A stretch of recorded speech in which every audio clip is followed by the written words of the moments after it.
Okay, we just started our monthly broadcast here, and we hope that everybody is having a great day wherever you happen to be in the world. We welcome you to our monthly EITC EQ Hangout, and this particular broadcast we plan to talk about assertiveness. Assertiveness is highly connected to and is very difficult to be assertive if you don't have a healthy self-regard. That is, a healthy self-perception in which you see yourself as confident and competent to be able to handle things that come your way and deal with stresses and pressures and demands, etc. It's really important that we have that ability. I just learned about a new book this morning on the radio in the car. Just dashed out for a bit and heard the two women who wrote the Confidence Code.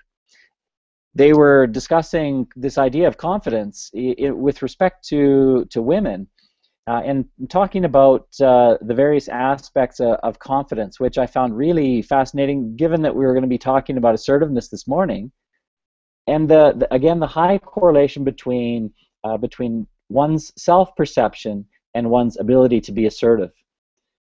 That if you don't feel that you are worthy and deserving of certain things, or even the worthy and deserving of the ability to stand your ground, then it's going to be very difficult to be assertive. Now, let's just start off by differentiating between assertiveness and emotional self-expression, because the two are slightly different in that emotional expression is more of a general expression of emotions, and assertiveness is more of a saying what you stand for, what you're willing to accept, what you're not willing to accept. So it really is drawing a line for yourself. It is more about what assertiveness is, and it's about speaking up specifically when there is a need for you to speak up, when it's going to be effective, and when it's going to be constructive for your relationship, etc. So we really want people to speak up. We really want people to say what it is that they want, say what it is that they need. We really want people to be able to confront others when they have an issue, and to be able to say just how they want things to go from their perspective. This is a very healthy way to be in relationships. So Kim's just texted me that my audio is breaking up, so that's most unfortunate if that's the case, and I really don't know how to fix that. I suppose I could just check a setting here.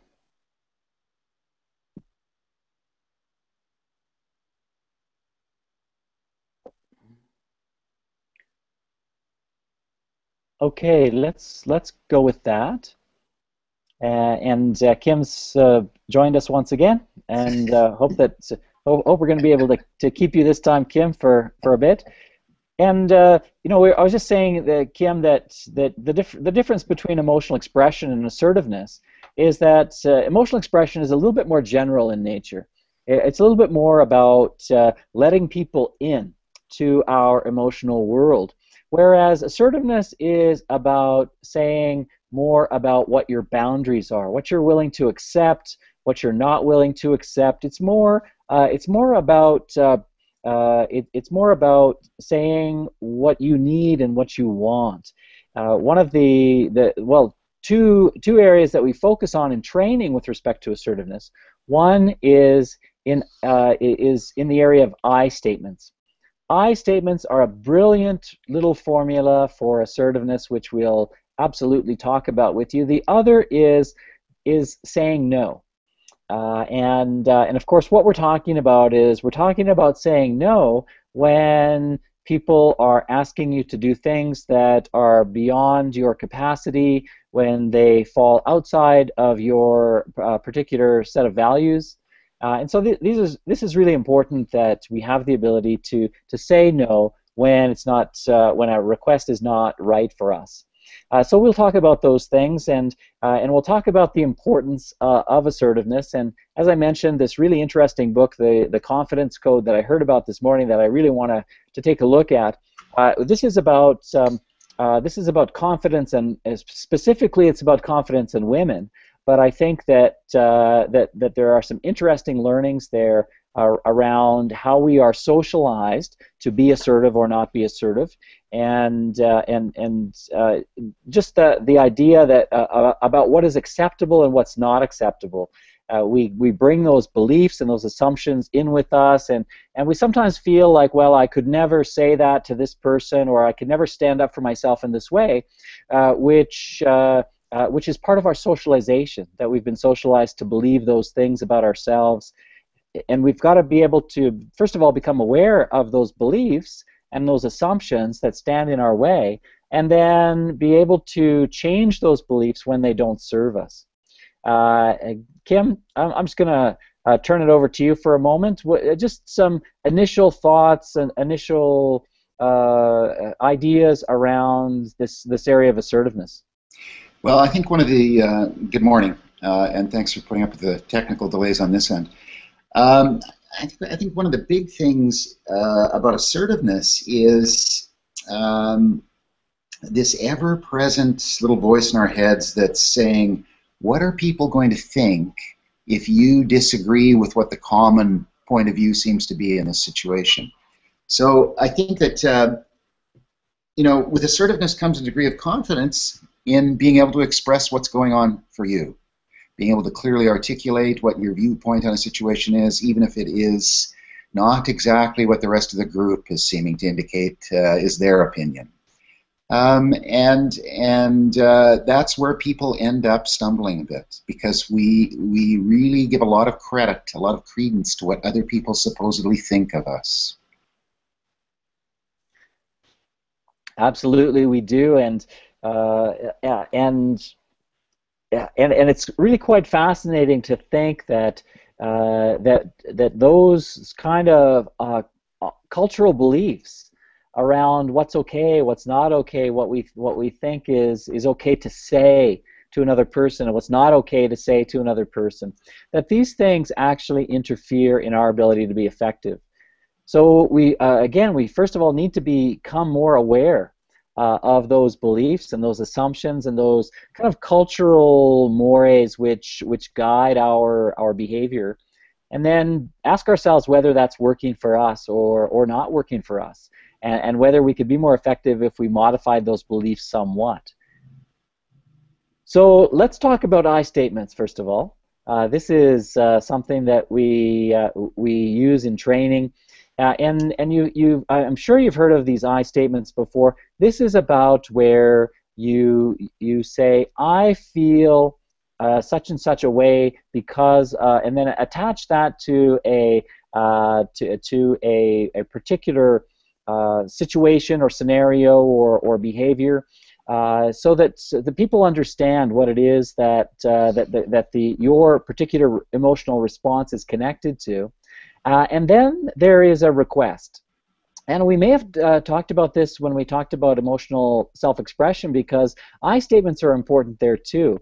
But it requires assertiveness to be able to speak up and say what it is, first of all, that you are feeling, and second of all, connect it to the particular event or behavior of another person. And finally, there's this important piece, which is a request. And we really want people to think in terms of this three-part formula for a great assertive way of managing various issues in relationships, of confronting various issues that come up. Again, and this can be in any kind of relationship, whether it's personal or work-related, whether this is a teammate, whether this is someone that you are the supervisor of, or whether it's your direct supervisor. These I statements work well because the idea here is that we say our piece, that is, we say what it is that we need or want in a way that doesn't put people on the defensive, that doesn't cause the kind of emotional reaction in another that is going to cause them to shut down. And as you know from various conversation models, we don't want people to fall silent. That is something that can happen. We don't want them to be violent either, which would be the raising of the voice, the becoming much more defensive verbally, etc. So we want to avoid silence and violence, and we want to do that in a way that is taking responsibility and accountability for our own emotions, and also making our requests clear to the other person. So again, the three parts of the I statement. First of all, how am I feeling? And of course, this is why we call it an I statement, because we start out by saying, I'm feeling sad. I'm feeling angry. I feel upset. Upset's not a very precise way to describe your emotions, but you know, what is it on the in terms of some of our basic emotions that we have? Mad, sad, glad, fear. I'm feeling fearful because of just the thought of taking a particular direction and those consequences. What I'd really like is, that's the request part. And again, all of this requires this basic level of self-perception, which says, you know, you're worth it. You have this right to be able to speak up in your relationship and own your part of the relationship. Kim and I just used these I statements recently. They were very powerful for a group that we worked with. Kim, do you recall how these powerful I statements kind of gave people the confidence to be able to address various situations? Do you recall the situation that I'm referring to? No, I don't think I'm picking up on exactly the specific situation you're talking about, but I think that at the base of it is a desire to have clearer and more in-depth dialogue with people. And what tends to happen is we end up engaging in the same type of conversation if we're not being assertive. And there's the danger of being that passive-aggressive. Both people are supposedly agreeing with each other, whereas, you know, underneath the water, things are churning around, and our behaviors will not be in alignment with our supposed agreement with what the other person is saying. If we are in a position where we can both speak assertively, so another important part of being assertive is also being in that position to be very actively listening to what the responses are in that assertive conversation as well. So it's both things. It's being able to state clearly and rationally what it is your requests are, your desires are, and being open to hearing the other person's as well. Absolutely, and you reminded me, Kim, of a wonderful way to think about assertiveness. That is, if you think about a continuum, and one end of the continuum is passivity, and a real passive role in relationships where you don't get your needs met, where you rarely ever ask for anything, where you don't become in tune and in touch with your emotions and then say what it is that you need. That is a very passive role in relationships, and it's a very unsatisfying, it's an unfulfilling kind of relationship to be in, where you are the passive recipient of the more assertive or even the worst case scenario aggressive person in the relationship. The other end of the continuum is aggressiveness. So on the one end is passivity, on the other end is aggressiveness, and this aggression it never feels good. In relationships, to have someone who is aggressive and they feel like the only way that they can communicate or make their needs known is in a way that puts the other person down, belittles the other person, harms the other person in some way.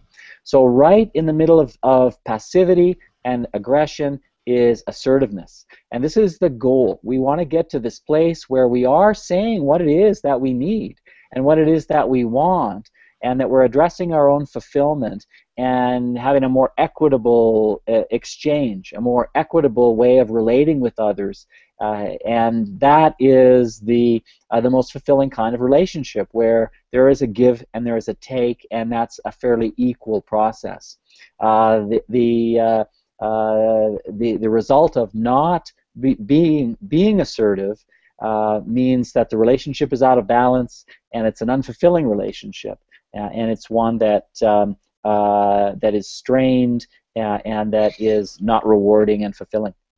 So assertiveness is really a key to fulfilling and enriching relationships.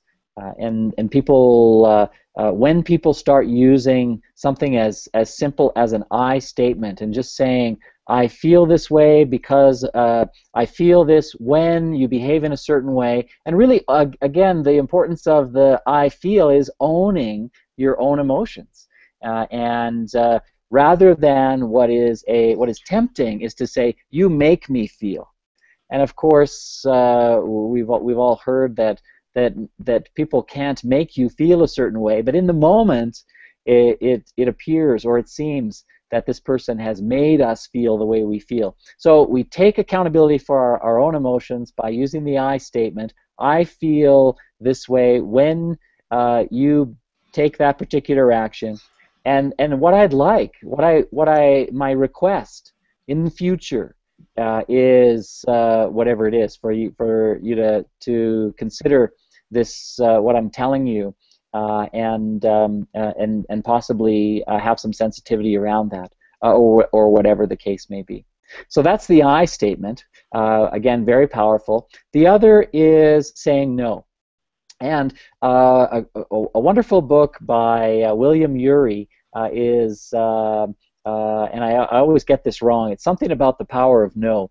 And really what if I could sum up his book in a sentence, it would be that when we say no and realize the power of no, we're actually saying yes to a higher value. And again, it's very highly correlated with assertiveness because, again, what are our values and what is the result or the consequence to my agreeing to go along with your plan if again, it falls just outside of my own value system. And so it's really important that people are able to, first of all, know what their own values are and understand that, and then be able to say no in a way that, again, as Kim mentioned, is not all about, well, what are they going to think of me? What would someone think of me if I said no to them? And realize that that you're actually saying yes to a higher value of yours, and that's going to work best for you personally. Mm-hmm. Kim, thoughts on the I statement or the power of no? Well, it's interesting because over the past 3 or 4 weeks, I've had a number of very rich coaching conversations with a group of people, and who were experimenting with new ways of behaving. And so, of course, you know, sometimes the knuckles get a little barked up, the knees get skinned as we're trying to make behavioral change because it doesn't feel very natural or comfortable.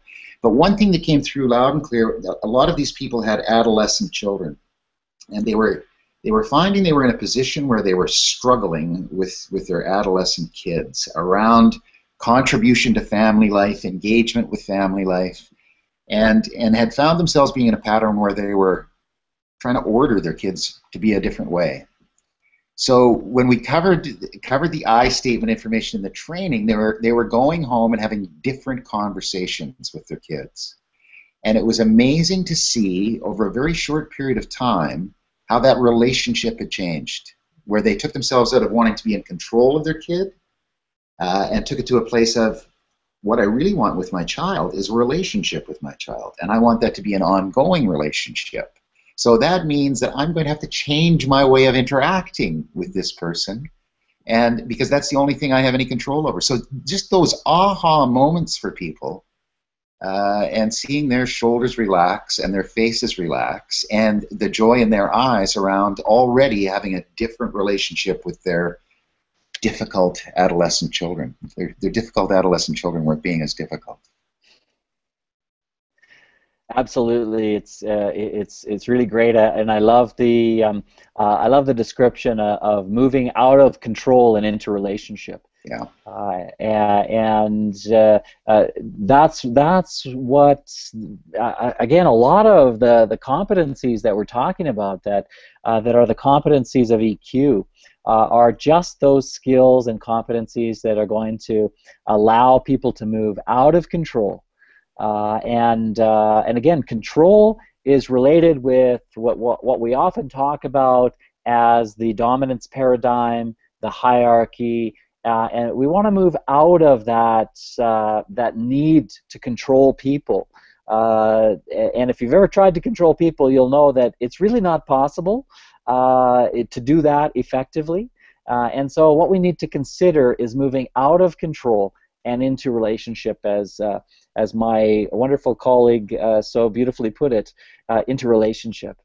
Where we're equal as human beings. We may have different titles, different positions, but we're humans, and that's what unites us and what places us on an equal footing and on a level playing field is the fact that we're human. And then it's about relating in a way that is equitable. And where I say my piece in an assertive manner, and you listen while I say my assertive piece, then you say your assertive piece, and I listen, and we deepen the connection between us. And as we develop that ability to relate with each other in that way. And it's one of the things that that I really love about the work that we do is that as Kim mentioned, we may be talking to managers about because of the work that they do, but we end up talking about life, and we end up talking about the relationships that matter most, and we end up talking about the relationships with the adolescent children. We end up talking about relationships with family. We end up talking about real relationships that matter, and this, of course, relates to the work.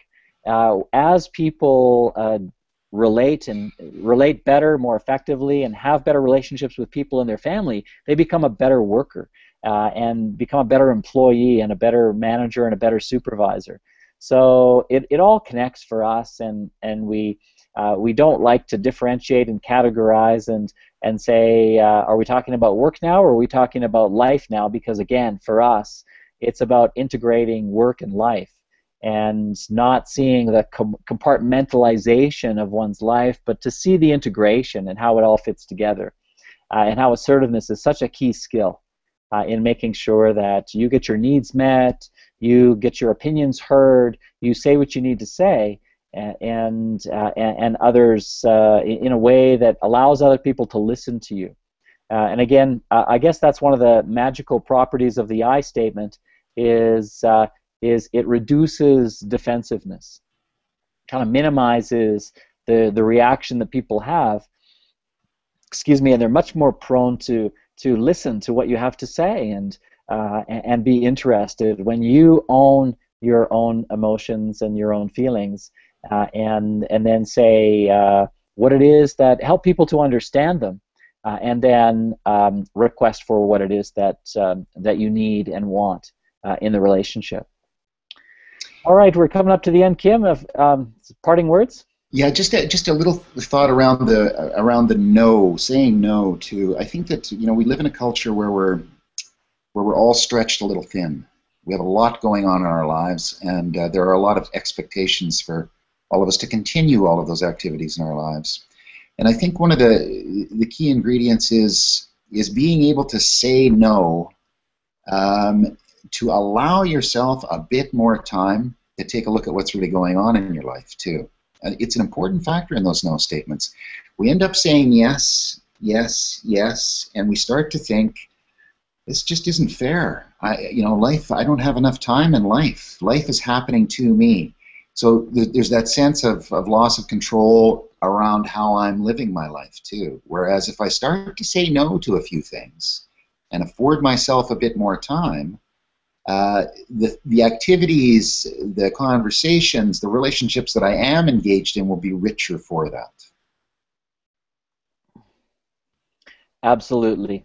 And we dug up a bunch of quotations for a course that we created recently, and one of the great quotations that I really like is I think it was Goethe, the famous German writer, who said that never let things that matter least actually never let things that matter most suffer as a result of things that matter least. Something like that, anyway. Yeah. In any case, the idea is that we get clear about what it is that we want, what it is that we need in our lives, and then we start saying no to those things that that really are not on our priority list, that are not things that we value, that don't fit. And then we're able to craft a life which is much more to our liking and much more within our value system and much more the way we want it to be. And assertiveness allows us to do that, to just say, you know, I really need time for this. I really want to create space in my life for this, and to say that to your spouse, to your children, to your boss, to your teammates, to whoever it is that you have a relationship with, to be able to be really clear about what it is that you want and what it is that you need in order for you to feel that sense of fulfillment. Again, back to self-actualization. They're all interconnected.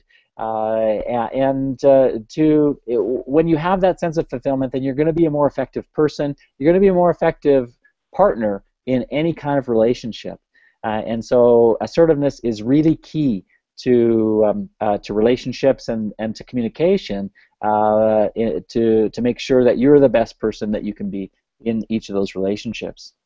So we're coming up to the end of our time together. Kim, I'm going to give you 30 seconds to say goodbye to the folks. Well, folks, thanks for joining us today, and I would just encourage everyone to give a few I statements a whirl this weekend. Try it out at home or at work, and it's like dipping your toe into a new way of communicating. So give it a whirl this weekend, and then assess how that's working for you. Thanks again for joining us. I look forward to seeing you again for our next in this series. Thanks, Kim. And for me, David Corey at the Emotional Intelligence Training Company, I just want to say thanks for joining us, and again encourage you to try out those I statements, and also to look at some of the things that maybe you need to say no to, and to realize that you can craft the life that you want and that you need in order to feel happy and fulfilled. So thanks again, and we'll see you next month. Bye for now.